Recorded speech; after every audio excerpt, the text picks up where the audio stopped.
जयराम जी की शुरुआत करते हैं। इंपॉर्टेंट ऑब्जेक्टिव जो सीरीज चल रही थी अपनी, उसका पार्ट नंबर 10। ठीक है, पार्ट नंबर 9 तक अपन लोग पढ़ करके आए हैं और आपको जब पार्ट नंबर 9 पढ़ा रहे थे तो उसके लास्ट में हमने आपको बताया था कि जो पार्ट अपना 10 है इसमें अपन लेकर के आएंगे एक पदेन उत्तर। ठीक है, तो चलिए शुरुआत करते हैं एक पदेन उत्तर का। पहला वाला यहाँ है, का कस्य ध्वनि अंतरिक्षम अस्पृशत, अर्थात किसकी ध्वनि अंतरिक्ष यानी आसमान जो था वहां पर सुनाई दे रही थी। तो ये दूसरे वाले चैप्टर का है। तो अपन को पता है कि कौवे की जो ध्वनि है वो अंतरिक्ष में क्या हो रही थी, सुनाई दे रही थी। तो इसका राइट आंसर यहाँ देखो कस्य लिखा है, तो कस्य के लिए वहां पर क्या हो जाएगा, काकस्य।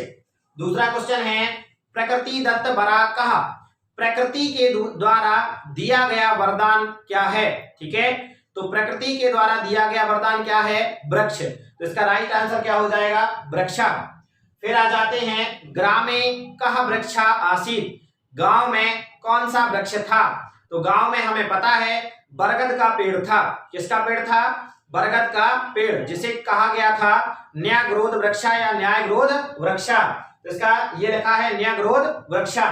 फिर आ जाते हैं चौथा नंबर का, ये है दयानंद से जन्म कस्मिन प्रदेशे अभवत, यानी दयानंद जी का जो जन्म है वो किस प्रदेश में हुआ था। तो हमें पता है कि दयानंद जी का जन्म गुर्जर प्रदेश में अर्थात गुजरात में हुआ था। तो इसका राइट आंसर हो जाएगा गुर्जर प्रदेशे। फिर आ जाता है पांचवा, महर्षि कस्य स्थापना कृतवान, महर्षि जी ने किसकी स्थापना की थी। तो हम सब लोग जानते हैं कि दयानंद जो सरस्वती थे इन्होंने क्या की थी, आर्य समाज की स्थापना की थी। तो सही आंसर हो जाएगा आर्य समाज से। क्यों, क्योंकि क्वेश्चन में क्या लिखा है, कस्य। फिर आ गए, दयानंद से चरितम केशाम कृते अनुकरणीय मस्ती, दयानंद जी के जो चरित्र है वो किसे के लिए अनुकरण योग्य है। तो सभी भारतीयों के लिए क्या है, दयानंद जी का जो चरित्र है वो क्या है, अनुकरण करने योग्य है। ठीक है, तो यहाँ पर इसका उत्तर हो जाएगा भारतीय नाम, क्योंकि यहाँ क्या लिखा है, केशाम। फिर आ गया, घटोत्कचा कया आज्ञप्ता, यानी जो घटोत्कच था उसको किसने आज्ञा दी थी। तो घटोत्कच को जो जननी थी अर्थात माता, उसने क्या किया था, आज्ञा दी थी। तो इसका उत्तर हो जाएगा जनन्याह। ठीक है, यहाँ कया लिखा तो अपन ने क्या कर दिया, जनन्याह। फिर आता है, पुरुषादा कहा आसीत, पुरुषादा मतलब होता है नरभक्षी मानवभक्षी, यानी कि मनुष्य को खाने वाला कहा अर्थात कौन, और आसीत यानी था। तो मानवों को खाने वाला कौन था, तो अपन को पता है कि मानव को खाने वाला कौन था, घटोत्कचः। फिर था यहाँ पर, कुलम का रक्षितु मिक्षति, जो कुल की रक्षा करने कौन, जो कुल है उसकी रक्षा करना कौन चाहती थी, तो ये थी जो वृद्ध था उसकी पत्नी, तो वृद्धस्य पत्नी। ठीक है, यहाँ पर उसके पुत्र वगैरह भी था, उनका मैं जाऊंगा इस तरीके से कहानी थी। फिर आता है 10वां, वासुदेव प्रथमम कस्य गृहम प्रतिष्ठिता, वासुदेव जो था वो पहले किसके घर में गया था। तो वासुदेव जो पहले था वो देवराजस्य गृहम प्रस्थिता। देखिए यहाँ पर क्या लिखा है, कस्य, तो यहाँ राइट आंसर क्या लिखेंगे अपन, देवराजस्य। ठीक है, ये। फिर आ जाते हैं यहाँ, रामदेवा कस्मिन ग्रामे वसति स्म, जो रामदेव थे वो किस गांव में रहते थे। तो अपन को पता है कि जो रामदेव थे वो रामनाथपुर ग्राम में रहते थे। यहाँ कस्मिन है तो हमने लिख दिया उत्तर में रामनाथपुरम।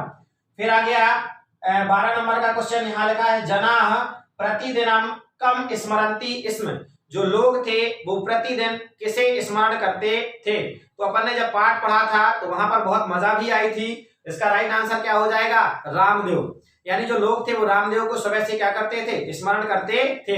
और देवराज के घर को क्या करते थे, देवराज को क्या करते थे भैया, वहां के जो नौकर थे वो तक याद नहीं करते थे। और कोई ये बोलता था, अरे बोले किस इंसान का नाम ले दिया खाना खाने के लिए, तो खाना नहीं खाते थे, छोड़ देते थे, पानी नहीं मिलता था उसको जब गया था। इस तरीके से बड़ी मजेदार कहानी थी। चलिए तो यहाँ पर क्वेश्चन पे आ जाते हैं। 13वें नंबर का है, भारत से प्रथम प्रधानमंत्री कहा आसीत, भारत के पहले प्रधानमंत्री कौन थे। तो इसका राइट आंसर है पंडित जवाहरलाल नेहरू। ठीक है, यहाँ देखें, भारतीय एकता साधकम किम, तो भारतीय एकता साधकम यानी कि भारत की एकता को इकट्ठा करने वाला कौन है, तो ये है संस्कृतम। फिर आ जाता है, वैयाकरणेषु पूर्णा सर्वमानस्य का, व्याकरण की दृष्टि से पूर्ण और सर्वमान्य किसे कहा गया है या किसे माना गया है, तो ये है पाणिनि को। ठीक है, चलिए ये तो वैसे भी इंपॉर्टेंट क्वेश्चन ही चल रहे हैं। अब इनमें भी जो इंपॉर्टेंट है उनमें मैं आपको क्या किए दे रहा हूं, टिक लगा करके बताए दे रहा हूं। चलिए तो यहाँ पर है ये 12 नंबर का प्रकृति दत्त बराह कहा, फिर उसके बाद आ गए ग्रामे कहा वृक्षा आसीत, फिर आ जाइए यहाँ पर घटोत्कच पुरुषादा कहा आसीत, फिर है अपना इधर जनाः प्रतिदिनम और भारत प्रथम प्रधानमंत्री, और ये भारतीय एकता साधकम के it is a very important question, ये तो किसी भी कीमत पे भूल नहीं जाना है। ठीक है, भारतीय एकता साधकम किम, तो ये वाला हर हाल में आपको क्या रहना चाहिए, याद रहना चाहिए। कौन कौन सा, ये दोनों। ठीक है, चलिए तो ये थे हमारे कितने क्वेश्चन, 15 क्वेश्चन। अब ये 16वां नंबर का क्वेश्चन, इसमें कह रहा है संस्कृतम कस्याः भाषायाः अपेक्षा अधिकम समृद्धम, यानी जो संस्कृत है ये किस भाषा की अपेक्षा अधिक समृद्ध है, तो इसका राइट आंसर है लैटिन भाषायाः, यानी जो संस्कृत भाषा है वो लैटिन भाषा की अपेक्षा अधिक समृद्ध है। फिर आ जाते हैं 17 नंबर पे। 17 नंबर पे क्वेश्चन ये कह रहा है संस्कृत भाषा भारतीय भाषाभ्यः गंगा नदी अस्ति। ठीक है, इति कहा उक्तवान, यानी जो संस्कृत भाषा है वो भारतीय भाषाओं की गंगा नदी है, यह कथन किसने कहा था, तो ये जो कथन है ये कथन कहा था महात्मा गांधी ने, तो इसका उत्तर हो जाएगा महात्मा गांधी। फिर है 18 नंबर, यहाँ है भारतस्य पुरातना सखा कहा विद्यते, यानी भारत का पुराना मित्र कौन था या कौन है या किसे बताया जाता है, तो भारत का जो पुराना मित्र है वो बताया जाता है हिमालय को, तो इसका उत्तर हो जाएगा हिमालय। फिर है आगे देव दुर्लभम किम, देवताओं को भी दुर्लभ क्या है, तो देवताओं को भी दुर्लभ है मनुष्य का शरीर प्राप्त करना, यानी मानव जीवनम। फिर आ जाते हैं अन्येषां वस्तूनां अपेक्षा अधिक महत्वपूर्ण कहा, अन्य वस्तुओं की अपेक्षा अधिक महत्वपूर्ण क्या है, तो अन्येषां वस्तूनां अपेक्षा अधिक महत्वपूर्ण हमारा क्या है, समय। ऐसा अपन मैचिंग में भी क्या कर चुके हैं, लिख चुके हैं।